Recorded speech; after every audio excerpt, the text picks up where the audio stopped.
So in this video, we're going to talk about some reasons why some people might make more money than others, and we're going to get into a dangerous discussion of income differences due to gender between men and women, with a particular focus on the United States.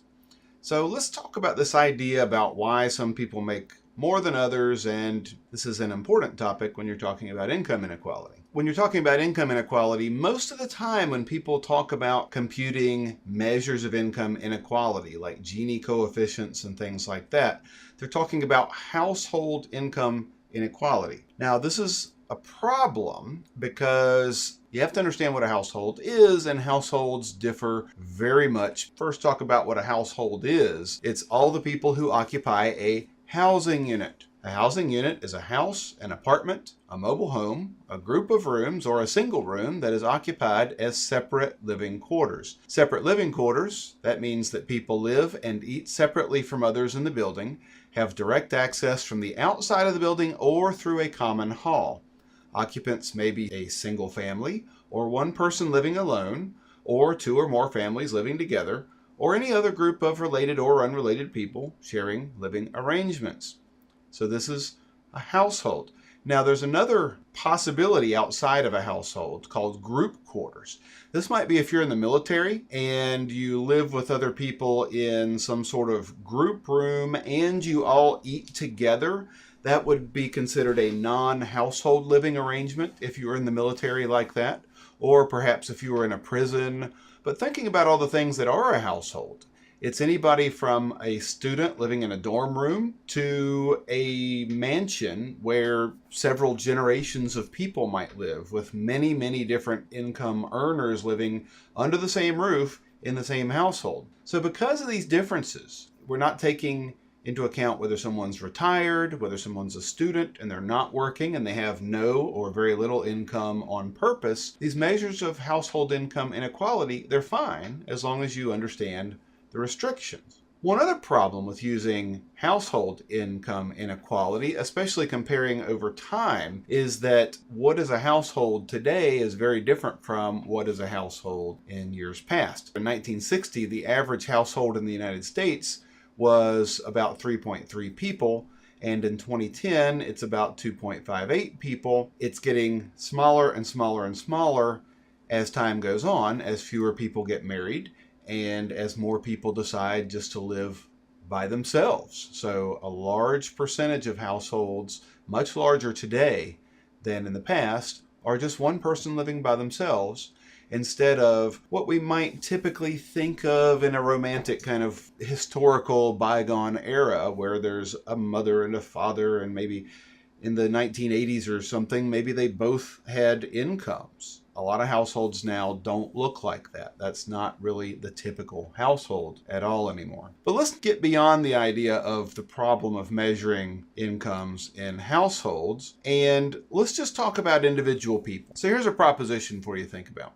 Do you agree with this statement or not? That all people should make the same amount of money per year, no matter what?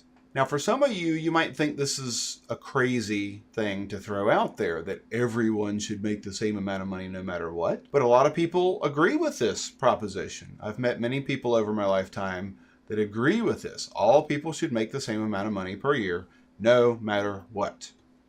So if you agree with this statement, we really don't have anything else to discuss, because to you, there's no justifiable reason why two people should make different amounts of money. Now, if you can imagine some scenarios where maybe it would be okay if one person earns more than another, can we maybe discuss some possible acceptable reasons why maybe some people should make more than others? Maybe some people should be paid more than others, at least on a yearly or a weekly or a monthly basis. Let's discuss some possible reasons why. And you don't have to agree with all these, but let me just bring up some possibilities here. Now, since I'm an economist, I have to just take 1 second and mention that in theory, at least, what people should be paid should be related to their marginal revenue product. In other words, if I hire you and you are able to produce, say, 100 extra units of something, and I can sell those somethings for $20 a piece, then what I should pay you should be very close to the 100 units times $20, or $2,000 that you were able to earn the company. Although, for practical reasons, it's often going to be a little less than that, especially if there are other costs associated with hiring you or other costs with me providing you equipment or benefits. So let's look at a few people. Should these people maybe get paid less than average? What about a newborn baby? They're a person. Should they make the same amount as someone who's 50 years old? What about somebody who is able-bodied and of able mind, and they decide they just don't feel like working? They don't want to work, and should we pay them the same amount as somebody who works? What about somebody who has a really pleasant, really easy job? Maybe your job is house sitting, where if someone's going to be out of town for 2 or 3 months, you go and live in their house and you watch it just to make sure that it doesn't get robbed, it doesn't burn down, and there's not a leak. And that's your job, to stay in someone's house and just watch TV and make sure nothing bad happens. Should you get paid the same amount as somebody who doesn't have such a nice, pleasant job? What about somebody who has a job, but they're just really sloppy? They don't do a good job. They're very rude to customers. They're rude to their fellow employees. They're not a pleasant person to work with, or if you're a customer, to deal with. And what if this person is always late showing up to work? Should they get paid less, or should they get paid the same amount? Let's think about some people. Is there a justifiable reason why they should get paid more? What about if somebody's in a risky job or a dangerous job?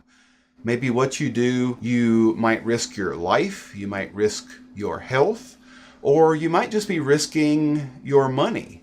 Maybe you start a business thinking this is your dream, to start a business, to have a new product, or to start a band, or to be an artist, and you're risking everything to maybe make it big. Should you possibly deserve more if you're risking your life? What if you're just somebody who does a really good job? If you are more productive and you can make more food, or make more computer programs, or just do a great job teaching, or you're a great artist, should you make more money than somebody who is a terrible artist and has no talent for singing or dancing or with what you're doing? What about if somebody gets more education?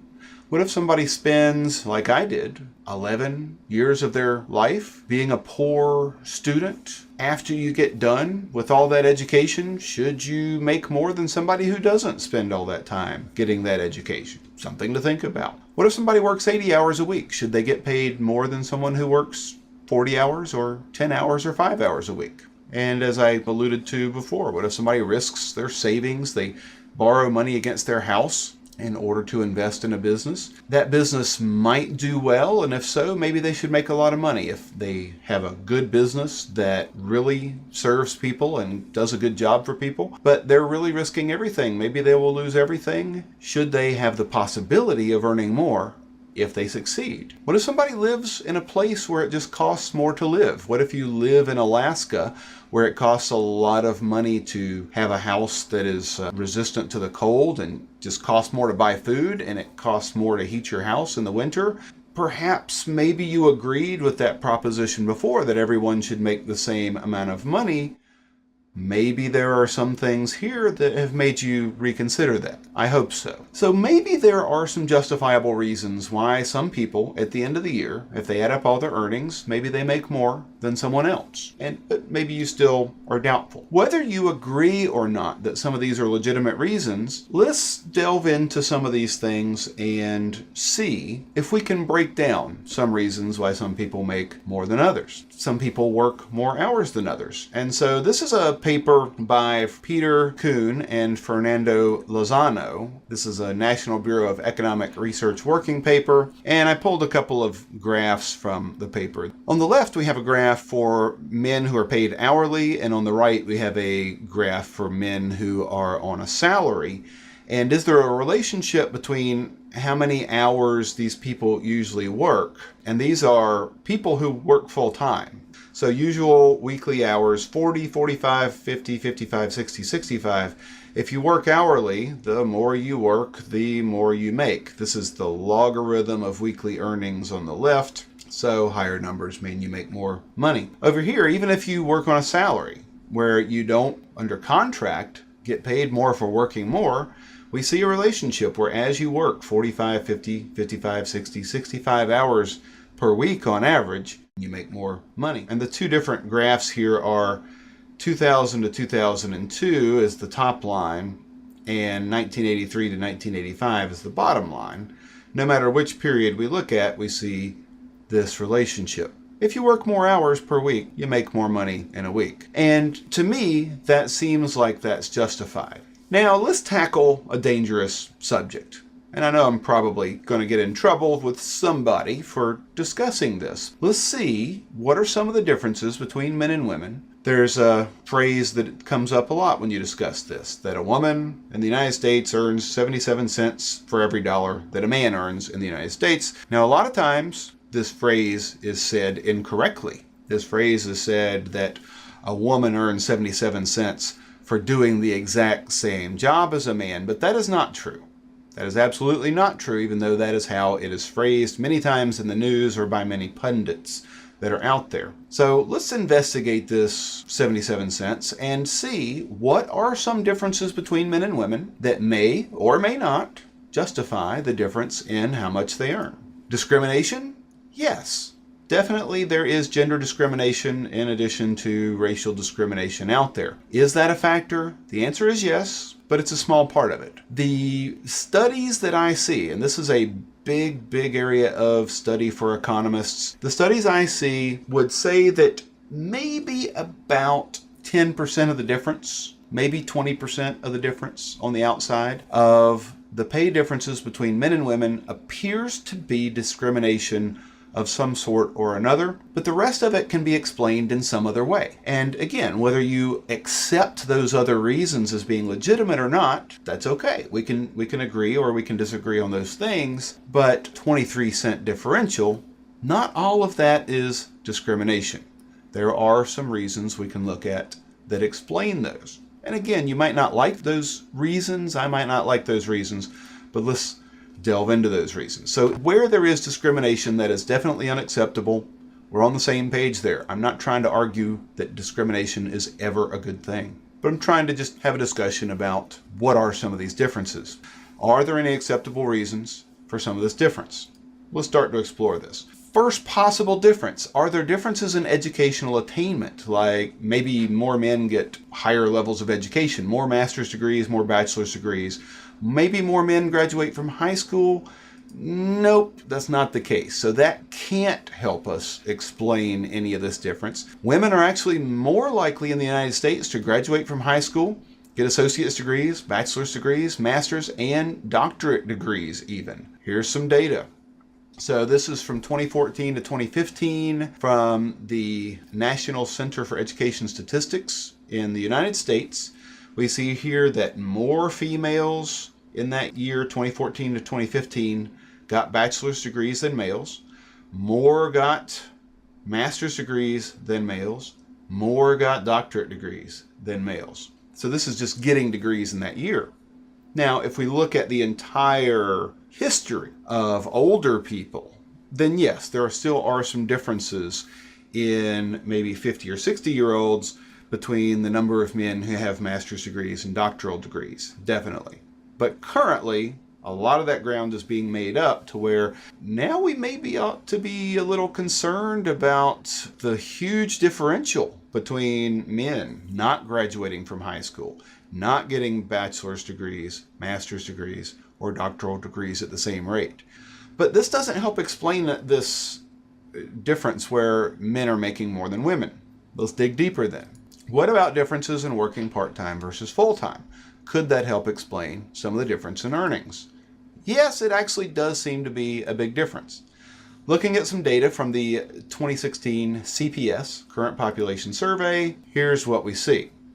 When we look at men and women employed full-time or part-time, about 75% of women who are working are employed full-time, almost 25% employed part-time.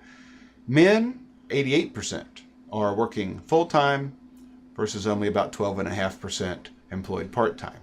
So about twice as many women working part-time compared to men. If women are earning less money per month or per year, that might help explain some of that difference. Now, yes, there are a lot of other ways we could break down this data. Some of these women might want to work full time, but they're just not given the opportunity. I agree. I'm with you there. But if we just want to explain on the face of it, this number, average earnings for men are higher, here is something that helps us understand it at least. What about compensating differentials? Now, compensating differentials is what economists call differences in earnings, difference in wages, based on the riskiness of jobs, the discomfort of jobs, or the unpleasantness of doing a certain job. So risk to your life and limb is very understandable. Discomfort might mean the difference between working on a roof in the summer versus working sitting in an air-conditioned office during the summer, or a job just being unpleasant. You know, having a job where you're taking care of children and you're playing with them and you're laughing and you're having a good time versus a kind of job where you're a bill collector. It's just distasteful. It's just not a pleasant job being a bill collector. Compensating differentials are the idea that people need to be paid more to do risky or dangerous or unpleasant jobs. There are a lot of ways we could look at this, but one simplistic way of looking at compensating differentials is just in risk of being on the job. If we look at the people who died on the job in the United States in 2015, if this is any measure of risk, 93% of the people who died on the job in 2015 were men, the other 7% were women. Now, there are all kinds of other differences we'll explore in a few minutes here, but this is one clear difference that perhaps if men are taking these more dangerous jobs, might it be more legitimate that they get paid more for risking their life? I'll leave it up to you as to what the final answer is. So let's look at some different job choices and different degree choices of men and women. And I think this will help us understand some of these differences in earnings. Again, whether you believe these are legitimate differences or not, I leave to you, but let's just explore some of the data and see what we can see. So here's some data from the Bureau of Labor Statistics. It gives lots and lots and lots of different job titles here. I have figured out from the number of men and women what percent of each of these job titles are held by women, and thus what percent are held by men. We could also break this down by race if we wanted to, but today our focus is on men versus women. What kind of different jobs do they have? So let me just go to this column here for percent women, and just for simplicity's sake, let's sort this from largest percentage to smallest percentage. And again, I'm not saying these people should be paid less, but they are. And if we think about compensating differentials, maybe this helps us understand perhaps some of this is legitimate. Preschool and kindergarten teachers, they're not paid very much. And I think they should probably be paid more because they are very important. 97.5% of preschool and kindergarten teachers are women.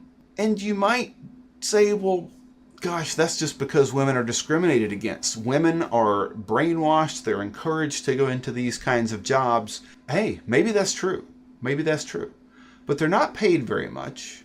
Part of that is because they typically will work 9 months out of the year. Typically, this is a more pleasant job than, say, being a roofer or being a plumber or being a garbage person. So not paid very much, and this is one of the most common jobs. Also, speech-language pathologists, 97.5% women. And again, most of these, I would guess, would be working in a school system with kids, and we know that these teachers are underpaid. Dental hygienists in the United States are typically women, and the dentists are typically men. And we know that the dentists are going to get paid more than the dental hygienists. Another category here, dental assistants, 93.3% women. Dental hygienists, 97.1%. I don't know what the difference there is, but they're not going to be making a lot of money. Now, nurse practitioners do make quite a bit of money, 94% women, but they don't make as much money as, say, a doctor would. And still, when it comes to medical doctors, a higher percentage are men than women, although women are catching up there. Secretaries and administrative assistants, 94.6% women. Child care workers, vast majority women. And these aren't very high-paying jobs.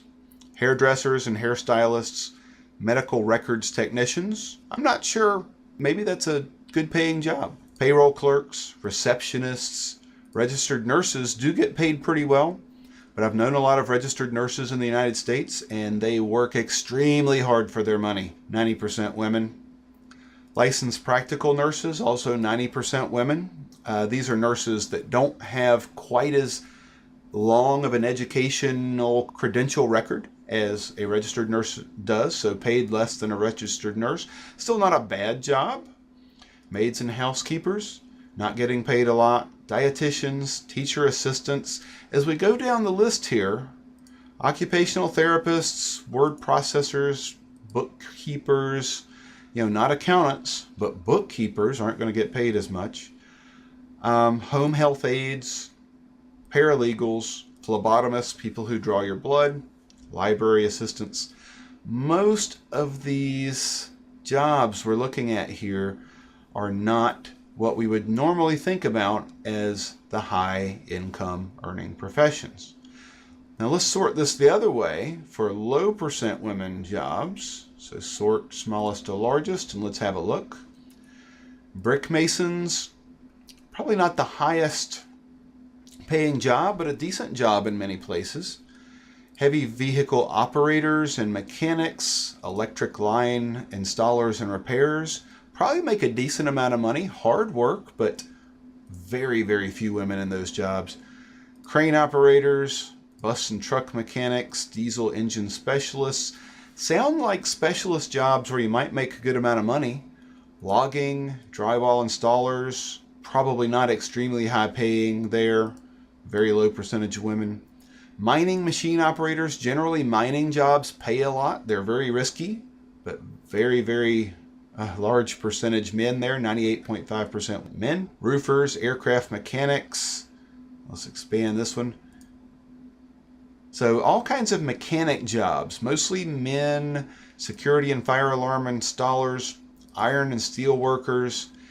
These are mostly blue-collar jobs we're talking about here, but some of them are unionized and some of them are going to make more than, say, the preschool teachers and kindergarten teacher type and secretaries and receptionist jobs that we were looking at before. Carpenters can make a lot of money. Concrete finishers can make a lot of money in some cases. Electricians can have really nice jobs. Tool and die makers. This is a high-paying job many times. Machinists, firefighters. And some of the differences here are due to training. Some of it is due to the fact that these are unpleasant or dangerous jobs that we're seeing here. Computer control programmers and operators, aerospace engineers, construction managers. So we're kind of getting the idea that many of these are not great jobs, but they're outdoors. They may be dangerous. Some of them do require some specialized training, and they're kind of hard jobs, and some of them seem like they would make more money. So that might explain some of the difference. And again, you might not agree that these are legitimate differences. Why is it that a carpenter would make more money than a speech pathologist in a school, for example? I don't know. That's something that we can discuss as a society, why that might be. Let's look at some cases where we're looking at college degrees here. Let me zoom in here. So this is data from two places combined. 2012, National Center for Education Statistics in the United States, in the Department of Education, and the National Association of Colleges and Employers Salary Survey from 2016. Where I could, I put in the mean starting salaries for these degrees. So let's look at the most popular master's degrees for men and women. Let me zoom in one more step here. Most popular for men and women are both in MBA, Business Administration degree. Starting salary is pretty high, $77,700. But many, many more men, 22.3% of all master's degrees for men are in MBA. About half that for women, only about 11%. In the number 2 slot, electrical engineering, number 2 for men, very high income potential. Number 2 for women, education, much, much, much lower, 50,000 compared to 75,000 here. Number 3 for men, educational leadership, This is also on the list over here for women.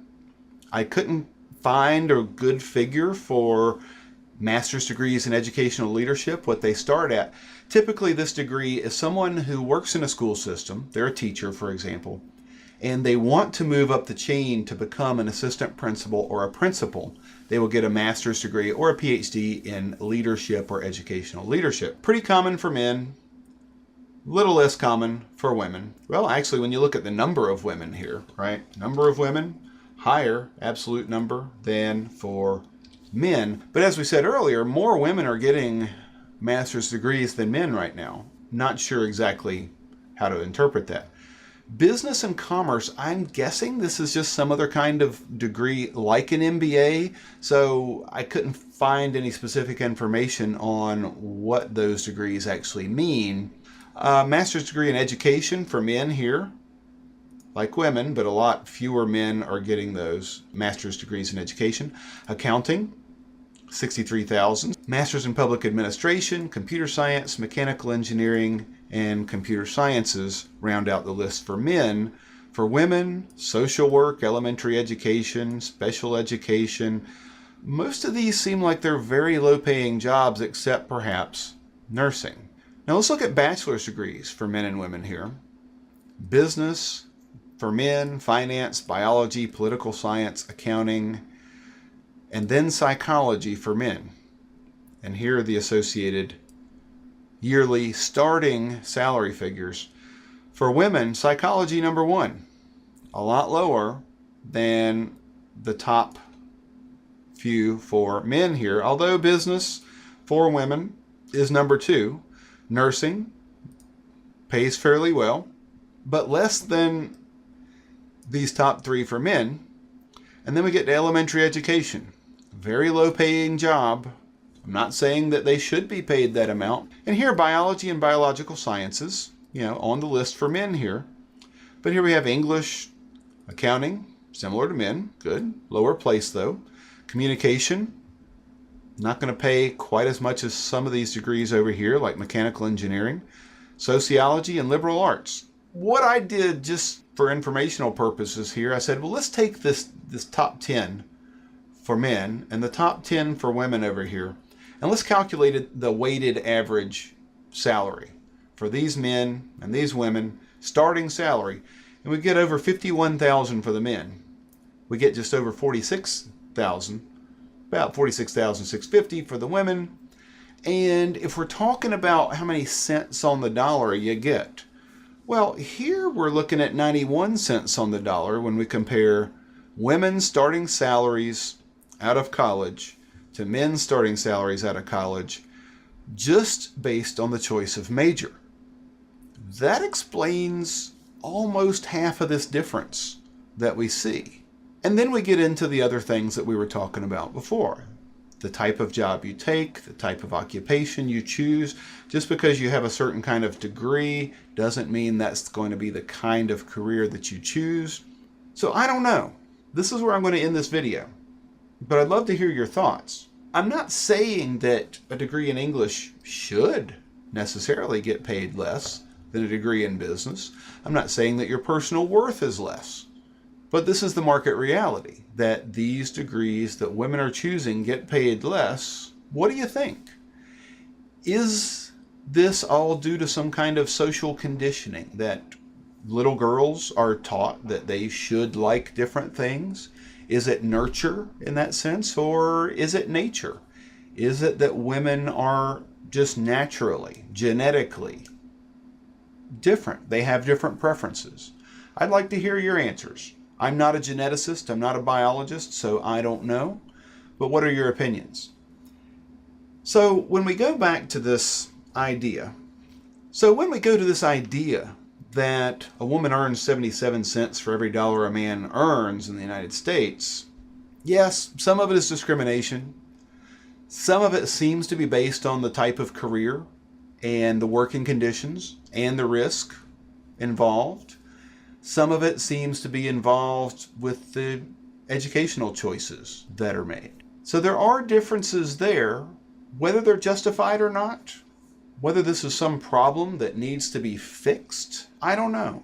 So if we are conditioning, teaching girls that they shouldn't like science, they shouldn't like business, or they shouldn't like math, if we are doing that in this country, I think we should stop it. On the other hand, if men and women just naturally have different preferences, if that's the case, I don't know that we should somehow try to twist people's arms and force them into career decisions or force them into educational choices that they don't want to make. But that's just my opinion. Please tell me if I'm wrong. I'd be happy to hear from you, and I'd be happy to be convinced in another way. But again, I don't know exactly why some of these things are. A lot of times when you look at the data, it raises more questions than it brings up answers.